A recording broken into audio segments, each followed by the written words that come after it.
ಯುವ ಕಾಂಗ್ರೆಸ್ ಅಧ್ಯಕ್ಷರ ಪದಗ್ರಹಣ ಕಾರ್ಯಕ್ರಮದಲ್ಲಿ ಕಾಂಗ್ರೆಸ್ ಯುವ ನಾಯಕರಿಗೆ ಕಿವಿ ಮಾತನ್ನ ಹೇಳಿದ್ದಾರೆ. ನನ್ನ ಮುಂದೆ ಗಿರ್ಗೆಟ್ಲೆ ಹೊಡೆಯೋರು ಅವರಿವರ ಬೂತ್ಗಳಲ್ಲಿ ಲೀಡ್ ಕೊಡಲು ಸಾಧ್ಯವಾಗದವರೆಲ್ಲ ನಾಯಕರಾಗಲಿಕ್ಕೆ ಆಗಲ್ಲ. ಬ್ಯಾನರ್ ಹಾಕೋರು, ಫೋಟೋ ಹಾಕೋರೆಲ್ಲ ನಾಯಕರಾಗಲ್ಲ. ತಮ್ಮ ತಮ್ಮ ಕ್ಷೇತ್ರಗಳಲ್ಲಿ ಮತಗಳನ್ನು ತರುವಂತಹ ನಿಟ್ಟಿನಲ್ಲಿ ಕೆಲಸ ಮಾಡಬೇಕು, ಅಂಥವ್ರು ಮಾತ್ರ ನಾಯಕನಾಗಲಿಕ್ಕೆ ಸಾಧ್ಯ ಅಂತ ಡಿ.ಕೆ. ಶಿವಕುಮಾರ್ ಅವರು ಖಡಕ್ಕಾಗಿ ಶಿಸ್ತು ಪಾಠವನ್ನು ಮಾಡಿದ್ದಾರೆ ಯುವ ನಾಯಕರಿಗೆ.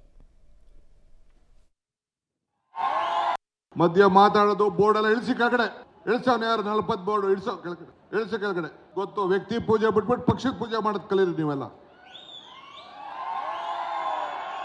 ಮಧ್ಯ ಮಾತಾಡೋದು ಬೋರ್ಡ್ ಎಲ್ಲ ಇಳಿಸಿ ಕೆಳಗಡೆ ಇಳಿಸೋನು ಯಾರು 40 ಬೋರ್ಡ್ ಇಳಿಸೋ ಕೆಳಗಡೆ ಇಳಿಸಿ ಕೆಳಗಡೆ ಗೊತ್ತು. ವ್ಯಕ್ತಿ ಪೂಜೆ ಬಿಟ್ಬಿಟ್ಟು ಪಕ್ಷದ ಪೂಜೆ ಮಾಡೋದು ಕಲೀರಿ ನೀವೆಲ್ಲ.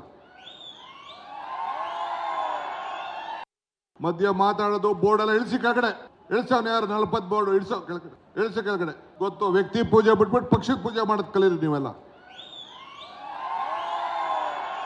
ಮಧ್ಯ ಮಾತಾಡೋದು ಬೋರ್ಡ್ ಎಲ್ಲ ಇಳಿಸಿ ಕೆಳಗಡೆ ಇಳಿಸೋನು ಯಾರು 40 ಬೋರ್ಡ್ ಇಳಿಸೋ ಕೆಳಗಡೆ ಇಳಿಸಿ ಕೆಳಗಡೆ ಗೊತ್ತು. ವ್ಯಕ್ತಿ ಪೂಜೆ ಬಿಟ್ಬಿಟ್ಟು ಪಕ್ಷದ ಪೂಜೆ ಮಾಡೋದು ಕಲೀರಿ ನೀವೆಲ್ಲ.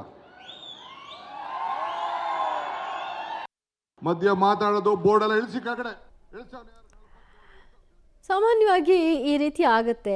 ಅಣ್ಣ ಅಣ್ಣ ಅಂತ ಹಿಂಬಾಲಿಸಿ ಹೋಗೋದು, ನೀವು ಏನಾದರೂ ಹೇಳಿ ಶಿಳ್ಳೆ ಚಪ್ಪಾಳೆ ಹೊಡೆದು ನೀವು ರೈಟ್ ಅಂತ ಹೋಗ್ತಾ ಇರೋದು, ಈ ರೀತಿಯಾದ್ದು ಸಾಮಾನ್ಯವಾಗಿ ದೊಡ್ಡ ಲೀಡರ್ಗಳ ಮುಂದೆ ಲೀಡರ್ ಆಗಬೇಕು ಅಂತ ಬಯಸ್ತಿರುವಂತಹ ಯುವಕರು ಮಾಡ್ತಾರೆ. ಅದೆಲ್ಲದಕ್ಕೂ ಕೂಡ ಫುಲ್ ಸ್ಟಾಪ್ ಹಾಕಿ ಅಂತ ಡಿ.ಕೆ. ಶಿವಕುಮಾರ್ ಅವರು ಕಿವಿ ಮಾತು ಹೇಳಿದ್ದಾರೆ.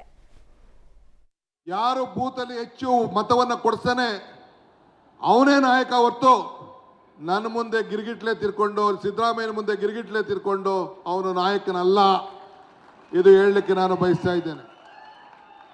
ನನ್ನ ಮುಂದೆ ಬಂದು ನನಗೆ ಜೈಕಾರ ಹಾಕ್ಬಿಟ್ರೆ, ನನ್ನ ಪೋಸ್ಟ್ರು ಹಾಕ್ಬಿಟ್ಟು ಒಂದು ಫೋಟೋ ಹಾಕ್ಬಿಟ್ಟು ನನ್ನ ಮನೆ ಮುಂದೆ ಕಟ್ಬಿಟ್ರೆ ನಾನು ಒಪ್ಕೋತೀನಿ ಅಂತ ನೀವು ಯಾರು ತಿಳ್ಕೊಂಡಿದ್ರೆ ಅದು ನಿಮ್ಮ ಭ್ರಮೆ.